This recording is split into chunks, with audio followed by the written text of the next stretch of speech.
Hello students, आज हम 12th class में बहुत ही इम्पोर्टेंट टॉपिक करने जा रहे हैं इन्वर्टिबल मैट्रिक्स का। इन्वर्टिबल मैट्रिक्स क्या होती हैं? इन्वर्टिबल मैट्रिक्स वे होती हैं जिनका इन्वर्स हम निकाल सकते हैं। और इन्वर्स किसका निकाल सकते हैं? जिसका डिटरमिनेंट जीरो न हो। ऐसी स्क्वायर मैट्रिक्स जिसका डिटरमिनेंट जीरो न हो उसका हम इन्वर्स निकाल सकते हैं, और ऐसी मैट्रिसेस को हम इन्वर्टिबल मैट्रिसेस बोलते हैं। तो दूसरे शब्दों में ये भी कहा जा सकता है कि नॉन सिंगुलर मैट्रिक्स जो होती हैं वो इन्वर्टिबल मैट्रिक्स होती हैं। अब सिंगुलर और नॉन सिंगुलर मैट्रिक्स कौन सी होती हैं? सिंगुलर मैट्रिक्स जो होती हैं वे मैट्रिक्स होती हैं जिसका डिटरमिनेंट जो है जीरो। ये भी बात जो है आपको ध्यान में रखनी चाहिए कि सिंगुलर मैट्रिक्स कौन सी होती है, डिटरमिनेंट जिसका जीरो हो।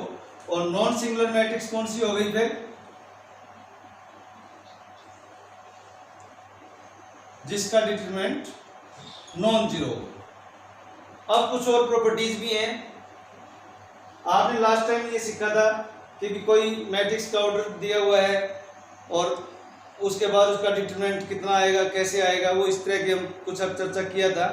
तो आज जो एक और चर्चा है कि यदि एडजॉइंट ऑफ ए दे रखा है उसका डिटरमिनेंट आपको निकालना है तो कैसे, किसके इक्वल हो सकता है? तो वो आप डायरेक्ट फॉर्मूला यूज कर सकते हैं यहाँ पर, determinant of A raise to power n minus one.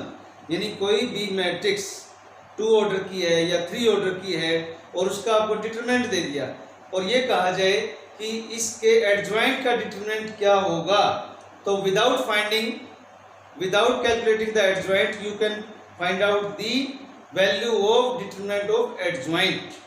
जैसे for example let A is a matrix of order 3 and determinant of A is 5, then what will be the determinant of adjoint of A? अब आपको सिर्फ ये बताया गया है कि भी एक ए मैट्रिक्स है और ए मैट्रिक्स कैसी है? ये स्क्वायर मैट्रिक्स है। स्क्वायर मैट्रिक्स का ही आपने डिटरमिनेंट निकालना है और किसी मैट्रिक्स का डिटरमिनेंट ना तो निकलेगा और ना निकालना है, वो डिफाइन नहीं होगी उसमें। तो A is square matrix of order 3 and A determinant is 5, then what will be the determinant of adjoint of A? अब हमारे पास तो कुछ है ही नहीं, सिर्फ एक डिटरमिनेंट दिया हुआ है, तो इसको हम कैसे फाइंड आउट कर सकते हैं? तो इसको हम इस फॉर्मूले के अकॉर्डिंग में कैलकुलेट करेंगे। तो क्या लिखेंगे? We know that adjoint of A determinant equal to determinant of A raised to power n minus 1. तो that's why adjoint of A का जो डिटरमिनेंट है इसकी वैल्यू आपके पास 5 है। n means order raise to power 3 minus 1, तो 5 raise to power 2 कितना हो गया? 25। तो अब यहाँ पे आप इसको कैलकुलेट करके बिना कैलकुलेट किए आंसर बता सकते हैं कि इस ऐसी मैट्रिक्स का जो एडजॉइंट का डिटरमिनेंट है वो कितना आएगा? 25 आएगा, राइट। अब नेक्स्ट है कि अब हमें इनवर्स निकालना हो। आपने इनवर्स रो ऑपरेशन से भी निकाल के देखे थे, कॉलम ऑपरेशन से भी निकाल के देखे थे, लेकिन अब इनवर्स बिल्कुल डिफरेंट मेथड से निकाल के देखेंगे। तो वो कैसे है? सबसे पहले you have to check determinant. First of all you have to check determinant. If determinant is 0, then inverse does not exist. तो आपको आगे इनवर्स निकालने की जरूरत नहीं है। If determinant is non-zero, then you will write inverse exist. और inverse exist है तो इनवर्स निकलेगा कैसे? Then you have to find out adjoint of A adjoint of A क्या होता है? The transpose of the matrix obtained by the A matrix is the transpose of the matrix obtained by cofactors. जो आपने cofactors निकाले हैं उनका transpose लेके जो मैट्रिक्स आएगी वो एडजॉइंट होगी। वो आप पहले पढ़ चुके हैं इसके बारे में। एट लास्ट इनवर्स जो है कैसे लिखा जाता है? ए के ऊपर -1 पावर डाल देते हैं तो ये इनवर्स रिप्रेजेंट किया जाता है। ये आप पहले भी जान चुके हैं। तो inverse equal to 1 by determinant of A into adjoint of A. ये मेथड है, बिना रो ऑपरेशन और कॉलम ऑपरेशन के आप इनवर्स निकाल सकते हैं। ये ध्यान रखिएगा, यदि क्वेश्चन में लिखा हुआ है कि using elementary transformation you have to find out the inverse, तो आपने उसी मेथड से निकालना है, इस मेथड का यूज नहीं करना है। यदि आप उस मेथड के अंदर ये मेथड यूज करेंगे तो आपको कोई क्रेडिट नहीं मिलेगा। और यदि वहां पे सिर्फ ये लिखा हुआ है find the inverse of this matrix, तो आपने ये वाला मेथड अडॉप्ट करना है, राइट। अब दूसरी प्रॉपर्टी है कि यदि दो मैट्रिक्स का प्रोडक्ट किया जाए और उसका इनवर्स किसके इक्वल होगा, तो वो इनवर्स होता है ए और बी को पलट जाएंगे तो बी का इनवर्स इंटू ए का इनवर्स होगा। जैसे ए बी जो है वो बी ए के इक्वल हो या नहीं हो, जरूरी नहीं होता है। तो इसलिए यहां पर ए बी का जो इनवर्स होता है वो किसके इक्वल होता है? बी का इनवर्स इंटू ए का इनवर्स, राइट। ए बी का डिटरमिनेंट इक्वल टू ए का डिटरमिनेंट इंटू बी का डिटरमिनेंट। यदि दो मैट्रिक्स का प्रोडक्ट हो जाए और उनका डिटरमिनेंट निकालना है तो that will be equal to A का डिटरमिनेंट इंटू बी का डिटरमिनेंट। ये जो सारी बातें हैं ये आपको नोट डाउन करनी चाहिए और अच्छी तरह से आपको लर्न रखनी चाहिए। तो आप एक बार देख लीजिए, नोट कर लीजिए, फिर मैं आपको इनवर्स निकालना सिखाता हूँ। पहले हम टू ऑर्डर की मैट्रिक्स का इनवर्स निकालना सीखते हैं। तो जैसे कि आपको बताया है स्टेप्स क्या क्या होते हैं। सबसे पहले डिटरमिनेंट फाइंड आउट करना है। डिटरमिनेंट फाइंड आउट करने के बाद ये चेक करना है डिटरमिनेंट 0 है या नहीं है। यदि है तो इनवर्स डज नॉट एग्जिस्ट और क्वेश्चन हमारा वहीं पे ओवर हो जाएगा। और यदि डिटरमिनेंट 0 नहीं है तो वहाँ पे इनवर्स एग्जिस्ट हो जाएगा और हम क्वेश्चन को आगे रन करेंगे। देखिए कैसे करते हैं। तो सबसे पहले डिटरमिनेंट ऑफ ए निकालते हैं। डिटरमिनेंट आपको दो ऑर्डर का निकालना है तो कैसे निकालते हैं? 3 2 6, फिर माइनस अपनी तरफ से और फिर 4 - 2 -8, 6 + 8 14। तो आप देख रहे हैं यहाँ 14 आया है। तो जो डिटरमिनेंट है आपका वो नॉन जीरो है। Non zero that means inverse will be exist. तो यहाँ लिखेंगे इनवर्स एग्जिस्ट। ये ध्यान रखना, क्वेश्चन में हर एक स्टेप के मार्क्स होते हैं। तो जैसे जैसे मैं आपको स्टेप्स बताता जा रहा हूँ, आपको मार्क्स की वेटेज के अकॉर्डिंग आपने अपना क्वेश्चन सोल्व करना है, डायरेक्ट नहीं चलाना। अब आपको क्या फाइंड आउट करना है? एडजॉइंट। और एडजॉइंट के लिए पहले आपको कोफैक्टर निकालने हैं। तो आप डायरेक्ट में निकाल सकते हैं। अब इसमें ये -1⁻² प्लस में आएगा, मैं नहीं लिख रहा हूँ यहाँ पर। फर्स्ट रो और फर्स्ट कॉलम कैंसिल, 3, तो यहाँ से 3 आ गया इसमें। 1 2 1 2 ओड नंबर है, ओड नंबर है तो दैट्स वाई यहाँ माइनस लग जाएगा। फर्स्ट रो सेकंड कॉलम 4, तो ये -4 आ जाएगा। अब आपका टाइम बचा रहा हूँ, ध्यान रखना।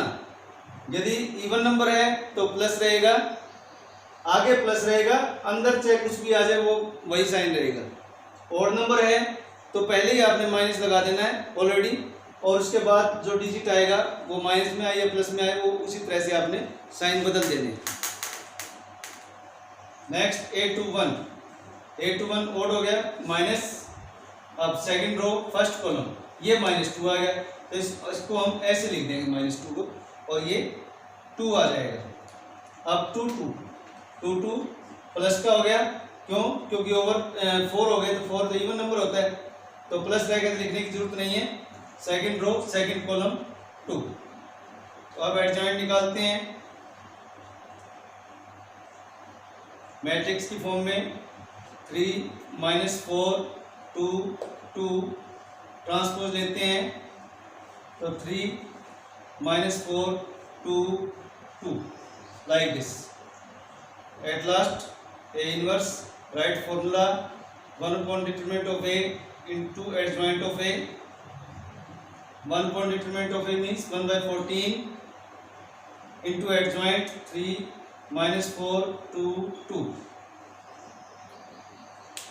चाहो तो इस 14 को अंदर ले जाओ, नहीं तो क्वेश्चन यही ओवर हो जाएगा, कोई प्रॉब्लम नहीं. नोट कर लीजिए आप.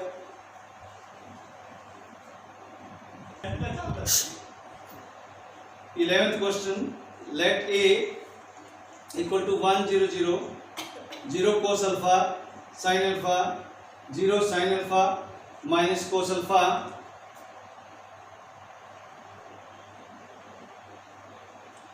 इसका हमें इनवर्स फाइंड आउट करना है. तो देखिए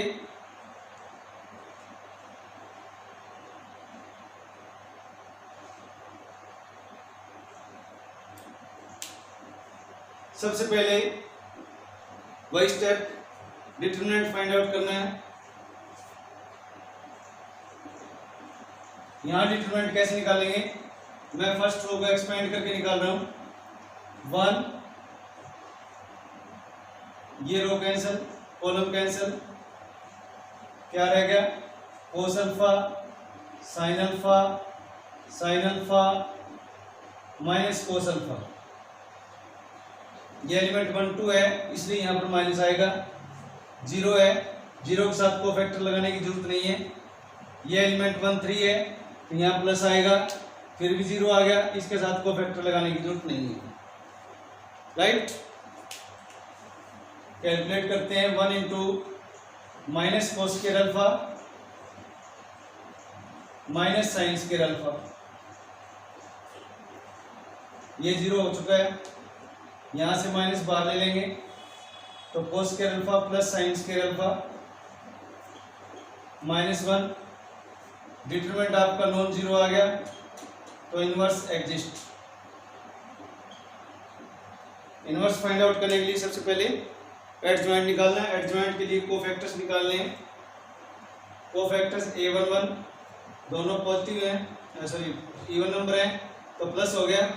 ये cancel minus cos square alpha minus sine square alpha -1, यही वाला आ जाएगा.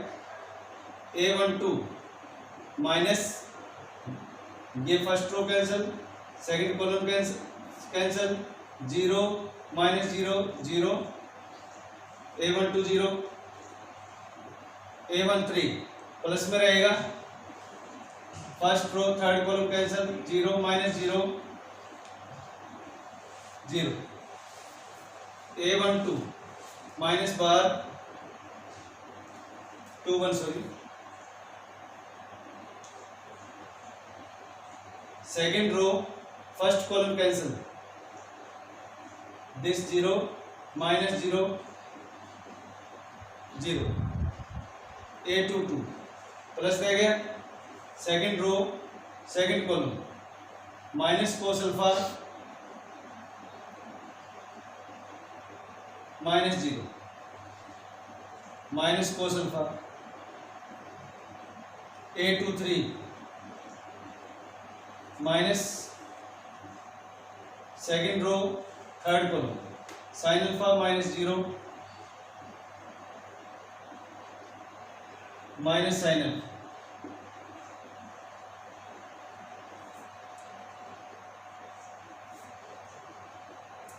A31 इवन हो गया, दोनों का सम प्लस रह गया. Third row first column 0 minus 0 0, A32 minus third row second column sine alpha -0 minus sine alpha. A33 even plus third row third column cos alpha -0 cos alpha. आपने देखे हमने 9 के 9 कोफैक्टर्स निकाल लिए हैं. अब इनसे हम एडजॉइंट निकालेंगे. एडजॉइंट कैसे निकालते हैं? कोफैक्टर्स लिखें 0 0 0 minus cos alpha minus sine alpha,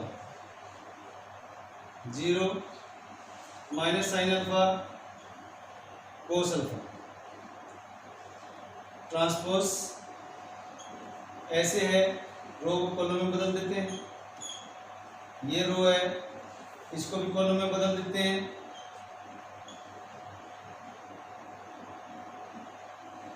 ये रो है इसको भी कॉलम में बदल देते हैं। इनवर्स फाइंड आउट करते हैं। 1 upon determinant of A into adjoint of A. Determinant आपको कितना है? -1, तो 1 upon -1 लिखें, चाहे डायरेक्ट -1 लिख दें, कोई प्रॉब्लम नहीं है इसमें। -1 0 0 0 minus cos alpha minus sine alpha 0 minus sine alpha cos alpha. चाहें तो इस माइनस को अंदर कर दें, अंदर करते ही इनके साइन चेंज हो जाएंगे। 1 0 0 0 कोस अल्फा, ये प्लस का हो जाएगा, साइन अल्फा भी प्लस का हो जाएगा। 0 साइन अल्फा प्लस और कोस अल्फा माइनस। इस तरह से आप 3 ऑर्डर का जो मैट्रिक्स है उसका इनवर्स फाइंड आउट कर सकते हैं।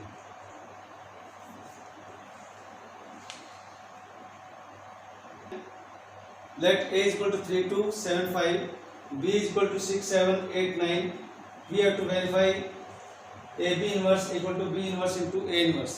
बहुत सिंपल क्वेश्चन है। सबसे पहले आप ए बी फाइंड आउट करेंगे, तो इसको मैं एक मैट्रिक्स सेलेक्ट कर लेता हूँ सी, ठीक है, पूरी मैट्रिक्स आएगी 3 2 7 5 6 7 एंड 8 9।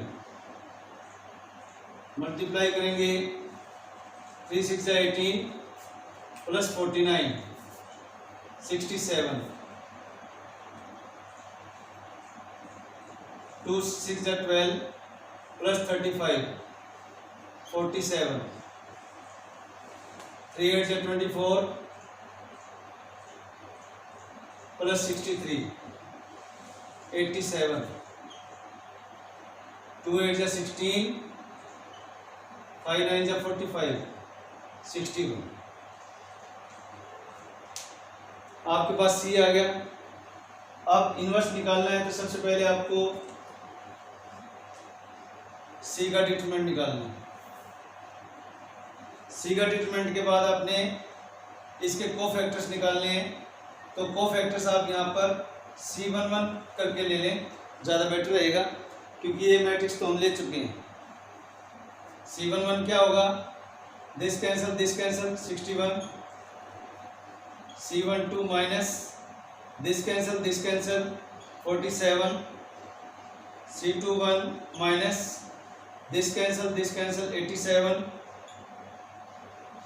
C22 प्लस में रहेगा 67। आगे आपने यहाँ जो C का डिटरमिनेंट आएगा वो 0 नहीं आएगा, इसलिए मैंने आपके कोफैक्टर्स लिख दिए हैं, और आपने इनवर्स एग्जिस्ट लिखना है यहाँ पे, राइट। एट लास्ट आपने C का inverse, C inverse means AB का इनवर्स फाइंड आउट करना है, जिसमें आप 1/C determinant into adjoint of C use करेंगे। और एडजॉइंट ऑफ C कहाँ आ जाएगा आपका? यहाँ आ जाएगा, इस जगह। एट लास्ट एक पार्ट आपका पूरा हो गया, लेफ्ट हैंड साइड आ गया आपके पास, इसको मैं लेफ्ट हैंड साइड का नाम देता हूँ। राइट साइड के लिए आपने क्या काम करना है? पहले बी को चूज करना है, बी का डिटरमिनेंट निकालना है। 54 माइनस 56 -2 है, नॉन जीरो है, इनवर्स एग्जिस्ट हो जाएगा। राइट। फिर आप B11 निकाल लेंगे यहाँ पे, this cancel 9, B12 minus 7, B21 minus 8, B22 6। यहाँ पर आप B inverse adjoint of B निकालो। पहले कैसे निकालोगे? 9 मैं डायरेक्ट में लिख रहा हूँ यहाँ पे, और लास्ट में यहाँ B इनवर्स निकाल लेंगे। नेक्स्ट A का इनवर्स निकालना है, उसका डिटरमिनेंट निकालोगे। 15 माइनस 14 1 आएगा। उसके बाद A के कोफैक्टर्स निकाल लो। A11 5, A12 minus 2, A21 minus 7, A22 3। फिर आप एडजॉइंट निकाल लें। यहाँ निकल जाएगा आपका, क्यों? क्योंकि ये नॉन जीरो है तो इनवर्स भी फाइंड आउट हो जाएगा। यहाँ आप इनवर्स निकाल लेंगे। फिर राइट हैंड साइड आएगी आपकी, जो B इनवर्स है उसकी मल्टीप्लाई इस A इनवर्स से करेंगे, तो जो ये रिजल्ट है और इस रिजल्ट का कंपेयरिंग करेंगे तो दोनों ही इक्वल आ जाएंगे। B का अलग इनवर्स निकालना है, A का अलग इनवर्स निकालना है, और B इनवर्स और A इनवर्स की दोनों की मल्टीप्लाई करनी है। बहुत ही केयरफुली करनी है, क्योंकि एक छोटी सी मिस्टेक होगी तो इसमें आपको मिस्टेक फाइंड आउट नहीं होगी कहीं भी। That's all for today, thanks.